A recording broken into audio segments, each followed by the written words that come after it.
사도신경으로 신앙 고백 드립니다. 나는 전능하신 아버지 하나님 천재 창조주를 믿습니다. 나는 그의 유일하신 아들 우리 주 예수 그리스도를 믿습니다. 그는 성령으로 잉태되어 동정녀 마리아에게서 나시고 본디오 빌라도에게 고난을 받아 십자가에 못 박혀 죽으시고 장사된 지 사흘 만에 죽은 자 가운데서 다시 살아나셨으며 하늘에 오르시어 전능하신 아버지 하나님 우편에 앉아 계시다가 거기로부터 살아있는 자와 죽은 자를 심판하러 오십니다. 나는 성령을 믿으며 거룩한 공교회와 성도의 교제와 죄를 용서받는 것과 몸의 부활과 영생을 믿습니다. 아멘. 찬송가 304장입니다. 304장.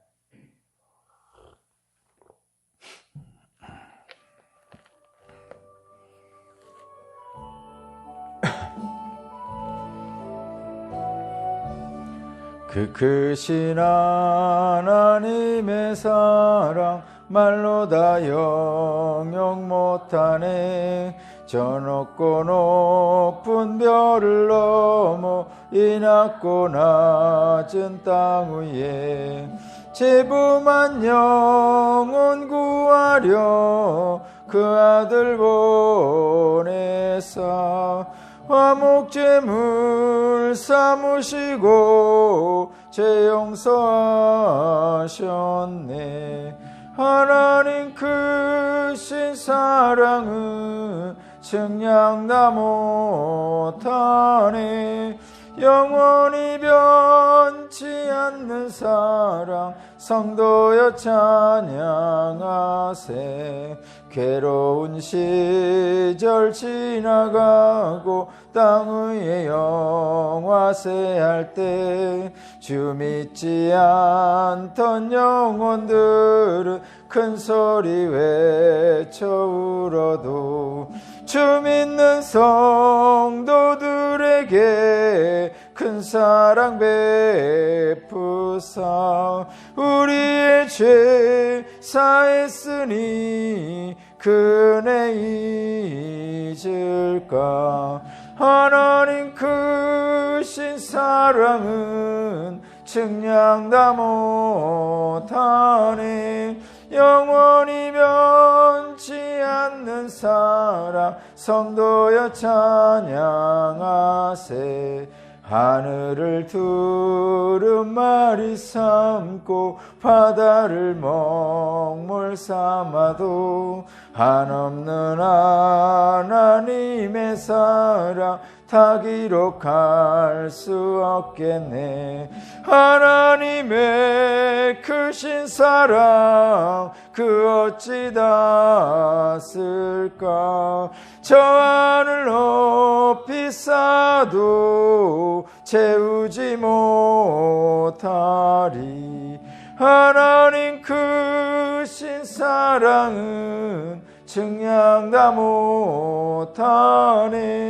영원히 변치 않는 사랑 성도여 찬양하세.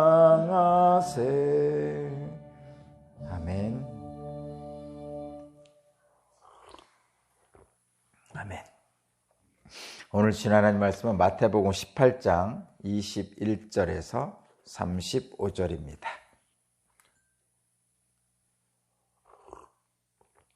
마태복음 18장 21절에서 35절까지 말씀입니다. 제가 봉독하겠습니다. 그때에 베드로가 예수께 다가와서 말하였다. 주님, 내 형제가 나에게 자꾸 죄를 지으면 내가 몇 번이나 용서하여 주어야 합니까? 7번까지 하여야 합니까? 예수께서 대답하셨다. 7번만이 아니라 70번을 7번이라도 하여야 한다. 그러므로 하늘나라는 마치 자기 종들과 셈을 가리려고 하는 어떤 왕과 같다. 왕이 셈을 가리기 시작하니 10,000달란트 빚진 종 하나가 왕 앞에 끌려왔다. 그런데 그는 빚을 갚을 돈이 없으므로 주인은 그 종에게 자신과 그 아내와 자녀들과 그 밖에 그가 가진 것을 모두 팔아서 갚으라고 명령하였다. 그랬더니 종이 그 앞에 무릎을 꿇고 참아주십시오. 다 갚겠습니다 하고 애원하였다. 주인은 그 종을 가볍게 여겨서 그를 놓아주고 빚을 없애주었다. 그러나 그 종은 나가서 자기에게 100데나리온 빚진 동료 하나를 만나자 붙들어서 멱살을 잡고 말하기를 내게 빚진 것을 갚아라 하였다. 그 동료는 엎드려 간청하였다. 참아주게, 내가 갚겠네. 그러나 그는 들어주려 하지 않고 가서 그 동료를 감옥에 집어넣고 빚진 돈을 갚을 때까지 갇혀 있게 하였다. 다른 종들이 이 광경을 보고 매우 딱하게 여겨서 가서 주인에게 그 일을 알렸다. 그러자 주인이 그 종을 불러다 놓고 말하였다. 이 악한 종아, 내가 애원하기에 나는 너에게 그 빚을 다 없애주었다. 내가 너를 불쌍히 여긴 것처럼 너도 내 동료를 불쌍히 여겨야 할 것 아니냐. 주인이 노하여 그를 형무소 관리에게 넘겨주고 빚진 것을 다 갚을 때까지 가두어 두게 하였다. 너희가 각각 진심으로 자기 형제 자매를 용서해 주지 않으면 나의 하늘 아버지께서도 너희에게 그와 같이 하실 것이다. 아멘.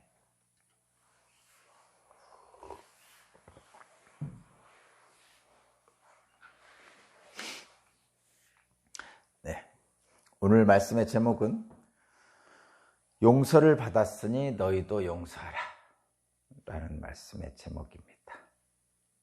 용서를 받았으니 너희도 용서하라. 그 용서라는 단어 안에 사랑이라는 단어를 넣어도 마찬가지입니다. 용서를 받았으니 너희도 용서하라. 사랑을 받았으니 너희도 사랑하라. 같은 의미입니다.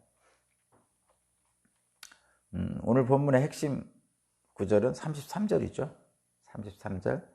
내가 너를 불쌍히 여긴 것처럼 너희도 내 동료를 불쌍히 여겨야 할 것 아니냐. 지금 저와 여러분에게 주시는 하나님의 말씀이죠. 자, 용서에 대한 말씀인데 용서가 여러분은 되십니까? 용서가 됩니까? 용서가 됩니까? 된다고 하시는 분은 대단한 분이죠. 저는 안 되던데요. 저는 용서 안 되던데 된다고 하시는 분은 일단 대단한 분이고 정말로 그런 분이 됐으면 좋겠습니다. 성경에 이런 표현이 있죠. 구약 성경에 눈에는 눈, 이에는 이 이런 표현이 있어요. 그 표현은 이제 당시에 그 형법적인 죄를 지은 자에 대한 어떤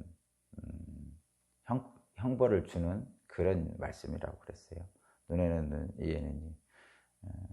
성경 말씀에 들어있다고 해서 이것을 그대로 사용하면 안 된다고 제가 예전에 한번 말씀드렸습니다. 눈에는 눈, 이에는 이라는 것은 일종의 그런 거라고 했죠. 동해보복입니다. 그러니까 내가 해를 받은 만큼 너에게 해를 준다 이런 얘기입니다. 그것이 고대에로부터 내려오는 어떤 형벌에 대한 원칙입니다. 형벌에 대한 원칙. 그러니까 내 팔을 부러뜨렸으면 네 팔도 부러뜨리겠다. 네가 나에게 100만 원 손해를 봤으면 너도 100만 원 손해 보고 나한테 100만 원 갚아라. 뭐 이런 거죠. 어떻게 보면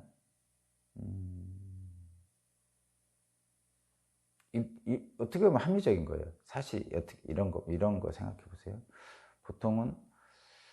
보통 사람들은 내게 죄를 짓잖아요. 뭔가 다른 사람이 내 팔을 부러뜨렸다든가 내게 100만 원 손해를 끼쳤다든가 그러면요.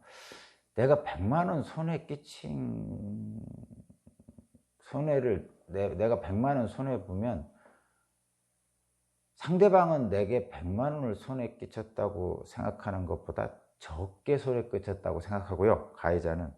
피해자는 내가 100만 원보다 더 많은 피해를 봤다고 생각합니다. 일반적으로.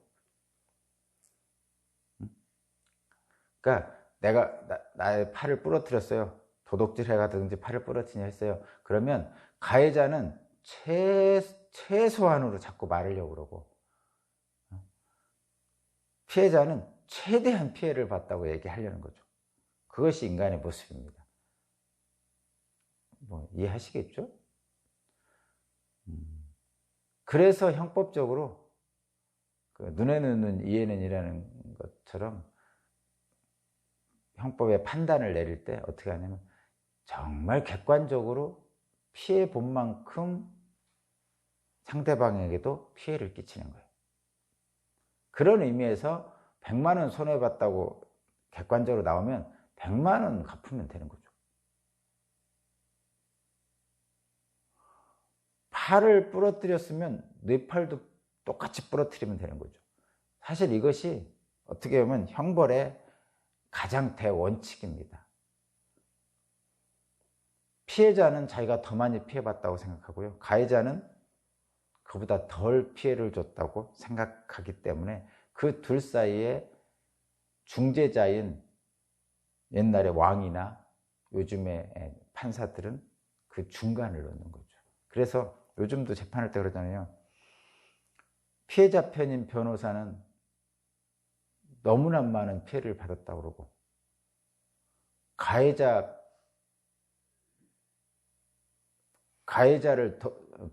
피해자 편인 검사는 너무나 많은 피해를 봤으니까 큰 형벌을 주라고 그러고 가해자 편인 변호사는 피해가 별로 없으니까 덜 형벌을 주라고 이렇게 주장하는 거예요. 그렇게 민사도 마찬가지고 그렇게 서로 주장하는 것이죠. 그런데 객관적으로 이제 판사가 봐서 국가가 봐서 형벌을 내리든지 뭐 손해배상을 조정하든지 이렇게 하는 겁니다. 물론 이런 거는 있죠.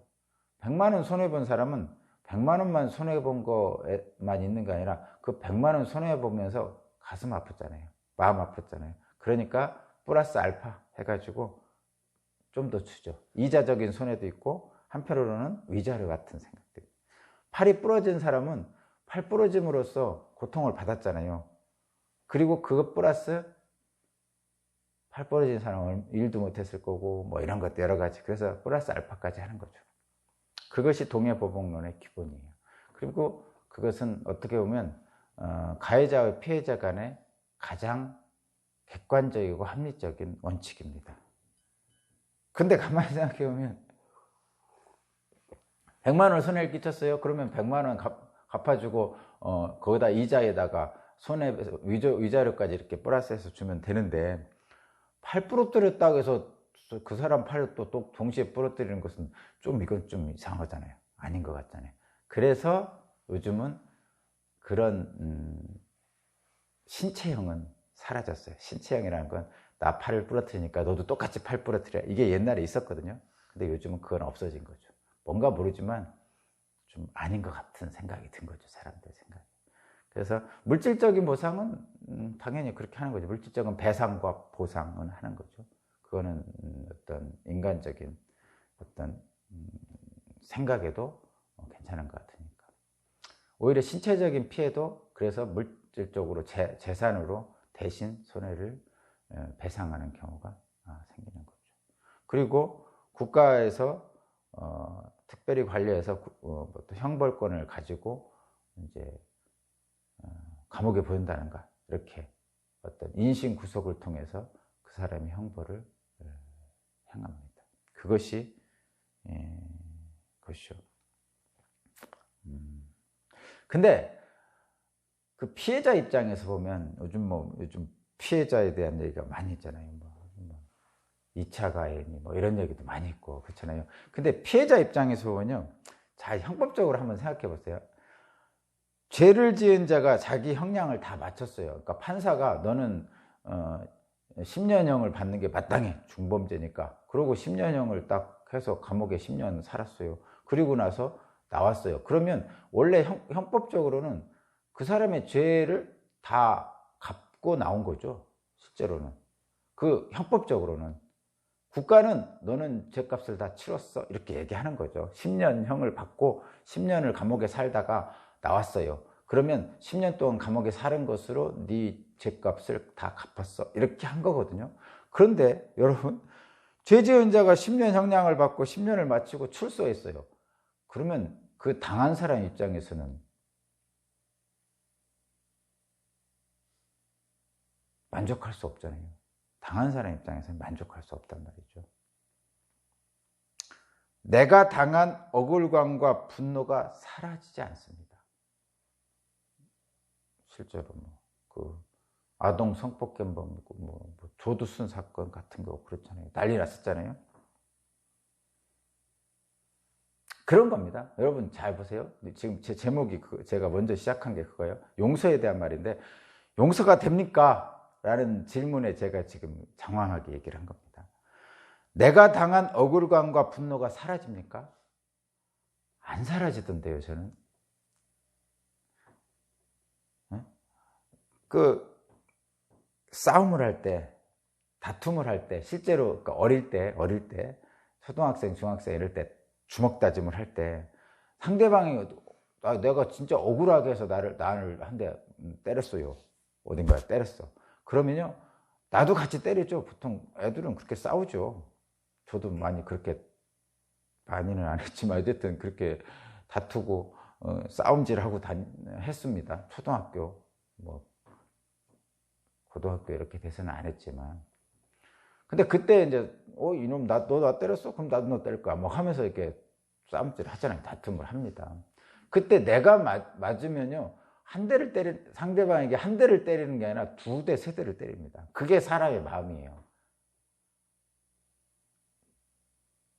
조금 더 신사적으로 싸우면 룰을 정해가지고, 야, 네가 한 대 때려라. 그럼 나도 한 대 때릴게. 이렇게 하는 경우도 있어요. 그렇게 하는 경우도 있습니다만은, 원래 내가 당한 억울감이나 분노 때문에 상대방이 나를 한 대 때리면 나는 2대, 3대를 때리고 싶습니다. 그리고 실제로 아무리 그런 어떤 형벌을 받고 나와도 억울감이나 분노는 사라지지 않습니다. 그래서 용서한다는 것은 불가능하다는 얘기를 하는 겁니다. 용서가 됩니까? 안 됩니다. 그냥 속으로 사귀는 거죠. 내게 손해를 끼친 자가 사기죄로 손해를 끼쳤어요. 내 전 재산을 사기쳐서 손해를 끼쳤어요. 그거 회복 안 되죠? 최대한 회복한다고 해봤자 안 됩니다. 근데 저 사람은 사기죄로 5년 살고 나왔어요. 그럼 5년 살고 나온 그 사람을 보면 용서가 됩니까? 안 됩니다. 된다는 분이 나는 정말 대단한 분이고요. 그런 분은 진짜 용서가 되는 그런 일이 있었으면 좋겠어요.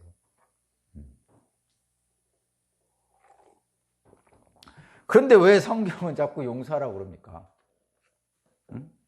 용서하라고 그럽니까? 자, 성경에서 용서하라고 하는 이유를 이제 오늘 보려고 그래요. 용서 안 됩니다. 저도 안 되고 여러분도 안 됩니다. 실제로는. 용서를 해야 된다고 생각은 하는 거죠.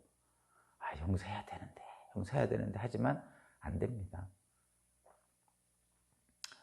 근데 오늘 용서에 대한 얘기를 하는데 내용이 그렇습니다. 베드로가 앞에 부분에서 15절부터 형제를 용서하라 이런 말이었잖아요. 그래서 형제를 용서하라니까 처음에 어떻게 해요? 내게 죄 지은 형제를 어떻게 합니까? 첫 번째는 개인적으로 찾아가서 둘이 조용히, 야, 너 이러면 되겠느냐 하고 얘기하라 그랬죠. 15절에서. 그랬더니 이 형제가 안 받아들여요. 그러면 2-3 사람 좀 데려가서 다시 한번 학증하라.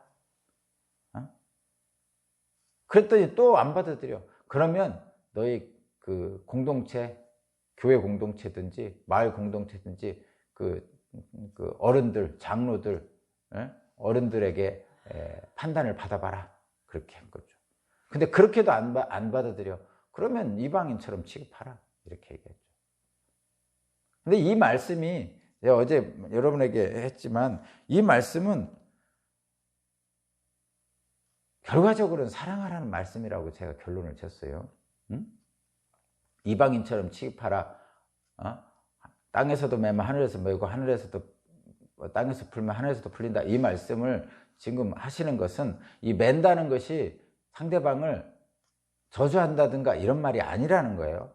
매고 푼다는 것은 네가 용서하고 또 사랑하면 그대로 하늘에서 이루어질 것이다. 이 말이라고 제가 말씀드렸어요. 마찬가지입니다. 오늘 본문도. 지금 그 용서라는 예수님의 가르침을 들은 이 베드로가 물어보는 거예요. 제자의 대표예요, 여기. 제자들이 물어보는 거예요. 그러면 주님, 내게 죄 지은 자 형제를 내가 몇 번이나 용서해 줍니까? 이렇게 물어보는 거죠. 그러면서 7번을 용서해 줘야 합니까? 이렇게 얘기합니다. 그런데 여러분, 여기서 분명한 것은 이거예요. 몇 번을 용서해야 됩니까? 하고 7번을 딱 제시한 거잖아요. 그 얘기는요, 용서할 사람과 용서 안 할 사람을 구분한다는 거죠. 7번까지 용서를 해서 받아들이면 내 용서는 된 거고, 7번 이상에서는 용서 안 하겠다는 거죠. 8번째는 용서 안 한다는 거잖아요. 그럼 결과적으로는 용서 안 한다는 거예요.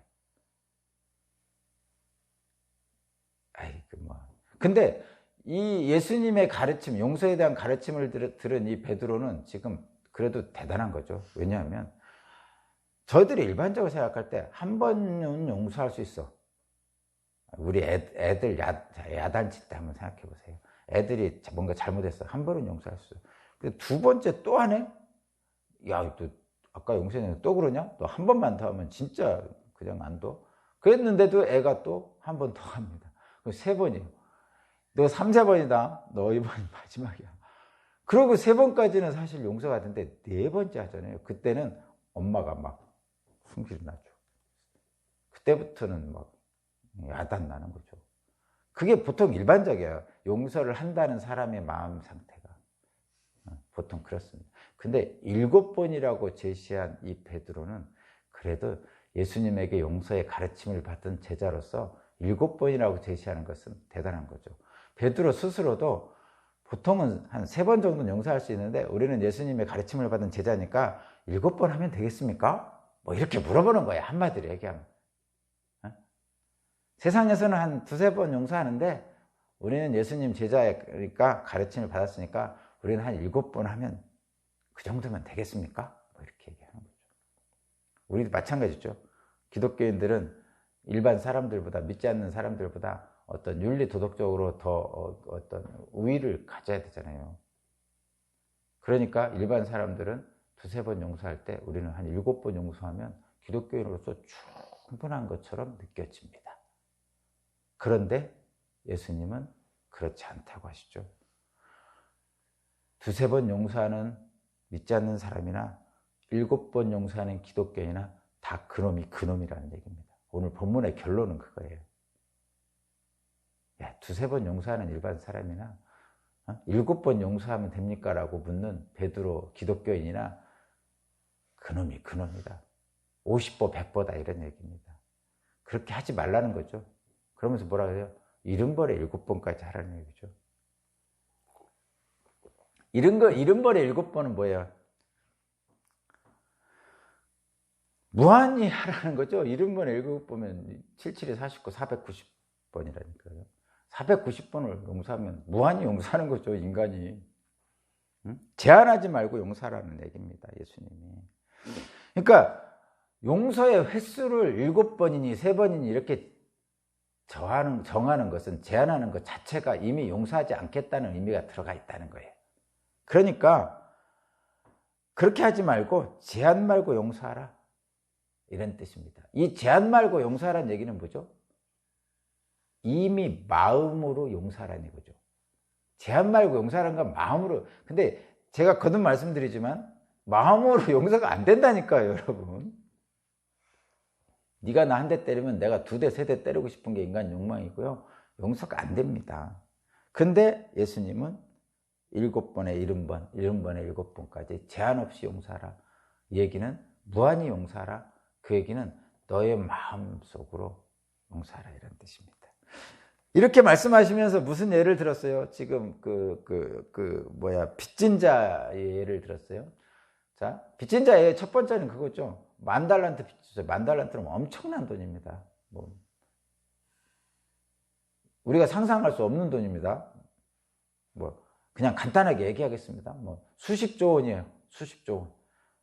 근데 주인이 이렇게 갚으라고 했습니다. 심지어는 옛날에는 아들, 딸도 다 종으로 팔았잖아요. 그래서 아들, 딸도 다 종으로 팔고 아내도 팔고 그래가지고 너 네 거 있는 거 다 팔아가지고 갚아라 그랬어요.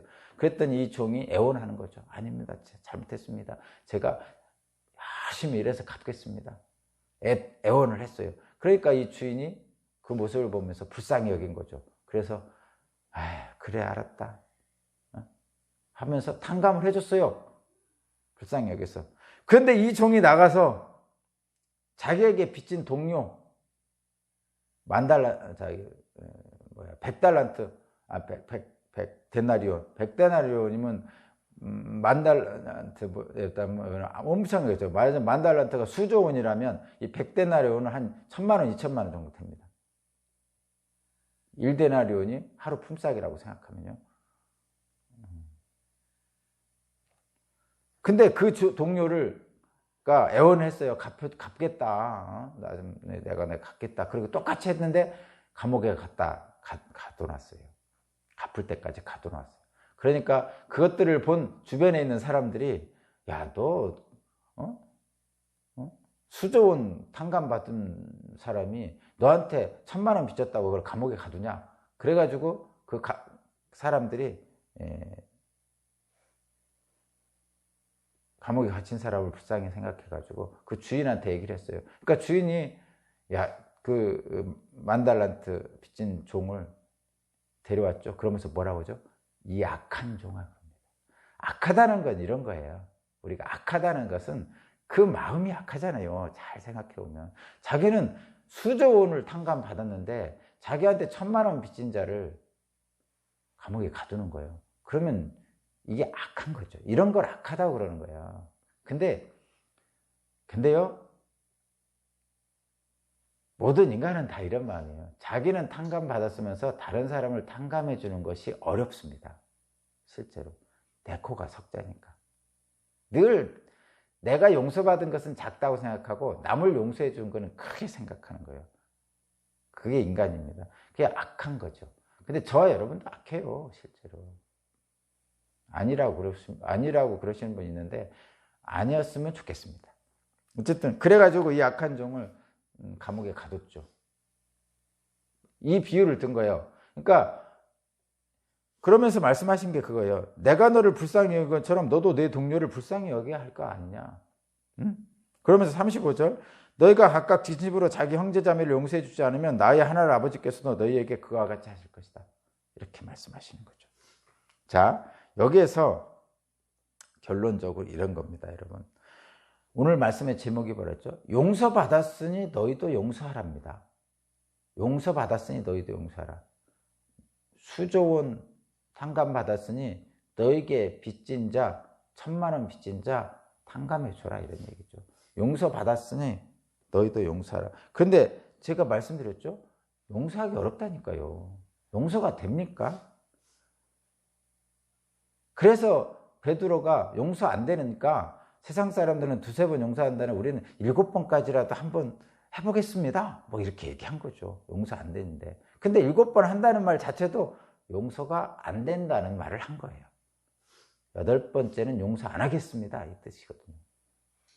근데 예수님은 70번에 7번 무한히 용서하라는 거예요. 아예 마음으로부터 내가 용서해야지 이 마음 자체도 갖지 말라는 거거든요. 응? 자, 이 예를 한번 보겠습니다. 저와 여러분이 앞부분에서 잃은 양 비유가 있었잖아요. 100마리가 있었는데 한 마리를 잃어버린 양. 그리고 예수께서는 그 한 마리를 찾으러 다니시잖아요. 사랑입니다. 찾으러 다니시는 예수님. 근데 길 잃은 양이라는 것은 원래 본래적으로 보여 양치기 목동을 떠난 양이거든요. 그냥 100마리면 그냥 양치기 목동의 보호 아래 있으면 되는데 길을 잃었다는 것은 양치기 목동의 보호를 벗어난 거예요. 이유는 다양하죠. 다양합니다. 근데 보호를 벗어났어요. 근데 이것을 뭐라고 하냐면 길 잃은 양은 양치기 보호를 벗어났는데 저와 여러분은 어떻어요? 인간은 하나님의 보호를 벗어난 자들이에요.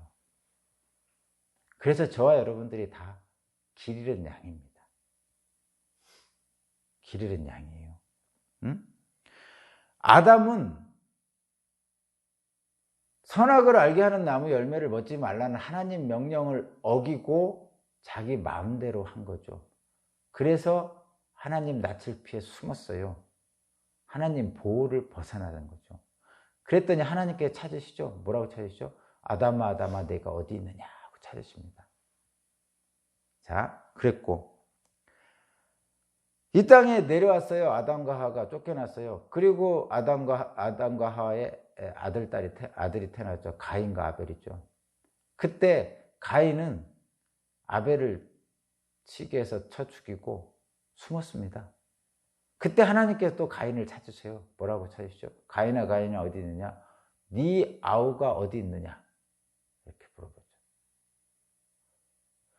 하나님의 보호를 벗어난 아담과 하와, 그리고 이 땅에 내려와서 살인죄를 저지른 가인, 하나님은 찾으시는 거죠. 아담아 어디 있느냐 찾고 가인아 어디 있느냐 찾습니다. 인간은 죄를 짓고 하나님은 용서하러 찾은 거예요. 그러니까 죄를 지은 인간은 숨어 다니고 그 숨어 다니는 인간을 찾아오시는 하나님이에요.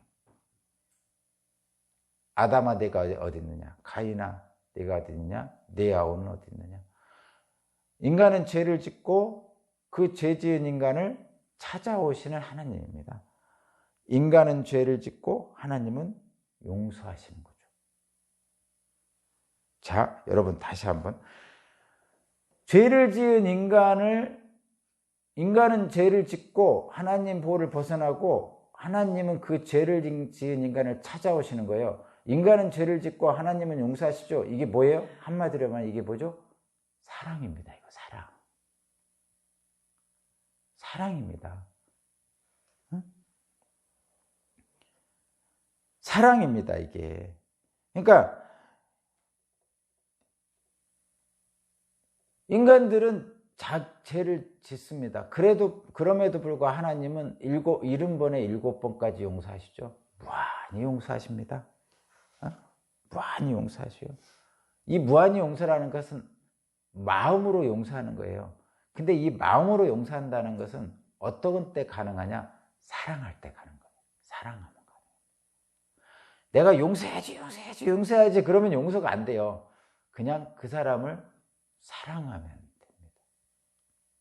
예수님처럼, 하나님처럼. 그래서 용서받았으니 너희도 용서하란 이 말씀을 이렇게 바꿔야 돼요. 사랑받았으니 너희도 사랑하라. 근데 결론이 이겁니다. 사랑받은 사람은 사랑할 수 있어요. 그래서 하나님의 사랑을 경험해야 됩니다. 여러분, 저와 여러분들이. 사랑받은 자만이 사랑할 수 있어요. 자, 그럼 어떻게 사랑합니까? 자, 여러분, 지금 보름달이 떴어요. 정월 대보름달입니다. 새벽까지 아주 환했습니다. 근데 저 달은요, 저 달에서 오는 저 달빛은, 환한 빛은요, 달이 내는 빛이 아니에요. 지금은 깜깜해서 보이지 않는 태양빛을 받은 달이 그거를 반사시키는 거예요. 근데 달이 환하죠. 저건 달에서 나온 빛이 아니에요. 태양에서 나온 빛을 받아서 우리에게 비춰주는 거예요. 마찬가지예요. 하나님의 빛을 받아서 우리가 반사시킬 수 있는 거예요. 하나님의 사랑을 받은 자가 그 사랑을, 하나님이 받은 사랑을 다른 사람에게 비춰줄 수 있어요. 그래서 결론은 그겁니다, 여러분.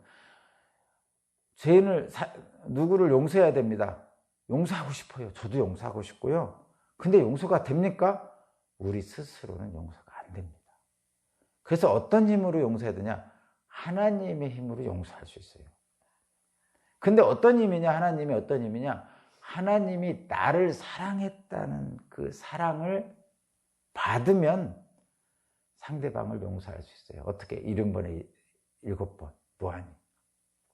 용서하려고 작정한다고 해서 용서가 안 됩니다. 그러나 하나님이 나를 이렇게 사랑하셨는데 나도 저 사람을 사랑해야지 하면 되는 거죠. 그것이 바로 손양원 목사님이잖아요. 자기 아들 둘을 죽인 사람을 사랑했죠. 용서한 게 아니라 사랑했습니다. 양아들로 삼아서 그를 신학교도 보내고 그랬죠. 사랑한 거죠.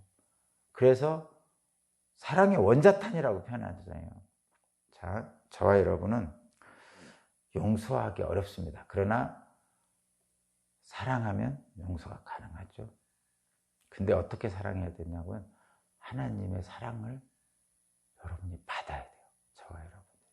그래서 성경을 통해서 그리고 여러분의 삶을 통해서 주변에 있는 자연을 통해서 하늘의 태양을 통해서 바람을 통해서 숨결을 통해서 풀벌레 소리를 통해서 때를 따라 아름답게 하신 하나님의 사랑이 저와 여러분에게 넘쳐나고 있음을 느끼시고 사랑받은 자로서 사시기를 바랍니다.